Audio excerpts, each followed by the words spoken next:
રાજકોટ જિલ્લાના ઉપલેટામાં સંસ્કૃતિ આર્ય ગુરુકુળ રાજકોટ દ્વારા આયોજિત લેવા પટેલ સમાજ ખાતે વૈદિક પેરેન્ટિંગ અને બાળ આરોગ્ય સેમિનાર યોજાયો હતો, જેમાં બાળકોના વાલીઓને આરોગ્યલક્ષી સલાહો આપવા ગર્ભથી ગીતા સુધી એક પ્રેરણાદાયી યાત્રાનું દેશના વિવિધ રાજ્યોમાં આયોજન કરવામાં આવી રહ્યું છે.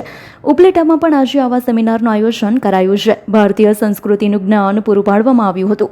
બાળ સ્વાસ્થ્ય, બાળકો અને મહિલાઓના સ્વાસ્થ્ય વિકાસના આયુર્વેદિક ઉપાયો, મહિલા અને બાળકોને પોષક તત્વ આહાર અને પંચકોશ વિકાસના આયુર્વેદોને લગતી સલાહ અને સમજ પૂરી પાડવામાં આવી હતી. સંસ્થા દ્વારા દેશના 17 રાજ્યોથી પણ વધુ જગ્યાઓ પર આવા અનેક કાર્યક્રમ ભારતીય સંસ્કૃતિ જાળવવા અને આયુર્વેદને લગતી સલાહો આપી લોકોના સ્વાસ્થ્ય જાળવવા કોઈપણ ચાર્જ કર્યા વગર નિસ્વાર્થ ભાવે યોજવામાં આવે છે.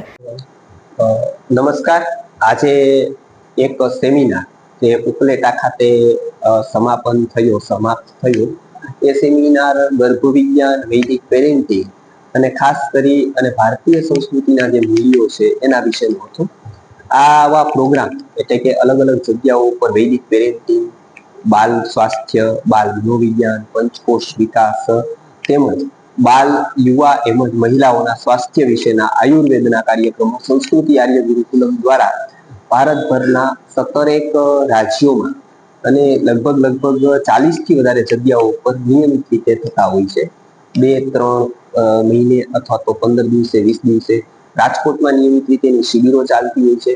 આજે ઉપલેટામાં આવો જ એક સેમિનાર થયો કે જેમાં બાળ મનોવિજ્ઞાન, બાલ સ્વાસ્થ્ય, પંચકોશ વિકાસ તેમજ મહિલાઓના સ્વાસ્થ્ય વિશેની વાતો થઈ. સાથે સાથે પ્રશ્નોત્તરીમાં પણ અમે લોકો આયુર્વેદના સિદ્ધાંતો તેમજ આયુર્વેદના અનુભૂત ઉપાયો કહેતા હોઈએ છીએ.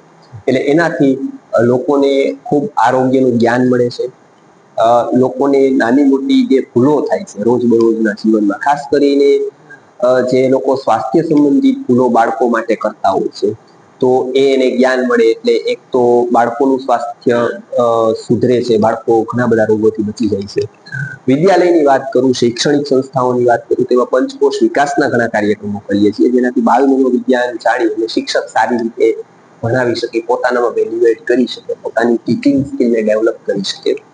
અને ખાસ કરીને સ્વાસ્થ્યના કેટલાક નિયમો જે આયુર્વેદના છે, બાળ સ્વાસ્થ્યના છે, એ જાણી હોય તો નાની નાની ટેવો, જે પાણી પીવાની ટેવ છે અથવા શારીરિક બીજી ટેવો છે, આહાર, ફૂડ હેબિટ છે આપણી, તો એના ઉપર ધ્યાન આપી અને સિન્થેટિક ફૂડ છે કે અત્યારે જે જંક ફૂડ છે, ફાસ્ટ ફૂડ છે, એ બાળકોને ઓછામાં ઓછું આપી અથવા તો બંધ કરી અને હેલ્ધી, પૌષ્ટિક, પોષણક્ષમ આહાર એને આપી તો બાળકો ઘણી બધી બીમારીઓથી આપણે બાળકોને બચાવી શકીએ. ભારતને એક સારું સ્વસ્થ ભવિષ્ય આપી શકીએ.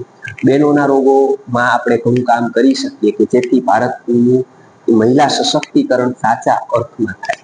અને અંતમાં ગર્ભવિજ્ઞાન એ તો એક ગહન સબ્જેક્ટ છે કે જેમાંથી કે એક આપણે આપણી એક વિજ્ઞાનને ફરી જીવતું કરીએ, ગર્ભવિજ્ઞાનને, એટલે એક રાષ્ટ્ર, પૂરો ભારત વર્ષ આપણું સમર્થ બનવાના એક રસ્તા પર આવી જાય. એટલે ખાસ કરી અને આપણી આ દિશા છે એ યોગ્ય દિશામાં નક્કર પ્રયાસો થાય તો ફરી પાછું ભારતનું આ ગર્ભવિજ્ઞાન છે જેના ઉપર 100 સૂત્રો સંસ્કૃતિ આર્ય ગુરુકુલમના સંસ્થાપક પરમ પૂજ્ય વિશ્વનાથ ગુરુજીએ આપેલા છે. અનેક શાસ્ત્રો અને આયુર્વેદની સંહિતાઓનું અધ્યયન કરી અને એમને 100 સૂત્રો વૈદિક પેરેન્ટિંગના અને 100 સૂત્રો ગર્ભવિજ્ઞાન આપ્યા છે. એમની પુસ્તક પણ સંસ્કૃતિ આર્ય ગુરુકુલમ દ્વારા પ્રકાશિત થઈ છે.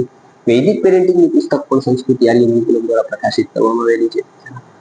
લગભગ અત્યાર સુધીમાં 1200 થી વધારે કાર્યક્રમો સંસ્કૃતિ આર્ય ગુરુકુલમ દ્વારા આયોજિત થયા છે. નાના મોટા સેમિનારો હોય, દિવ્ય સંસ્કૃતિ યજ્ઞ હોય, પેરેન્ટિંગના વર્કશોપ હોય, પંચકોશના વર્કશોપ હોય, એવા 17 અલગ અલગ રાજ્યોમાં આવા ઘણા બધા કાર્યક્રમો થયા છે.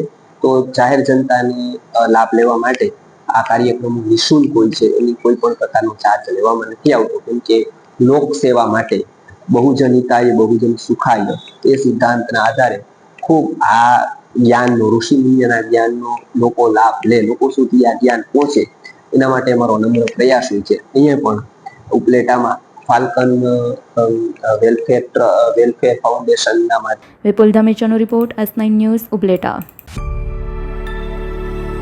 અમારી તમામ માહિતીથી અપડેટ રહેવા માટે જોડાયેલા રહો S9 ન્યૂઝ સાથે.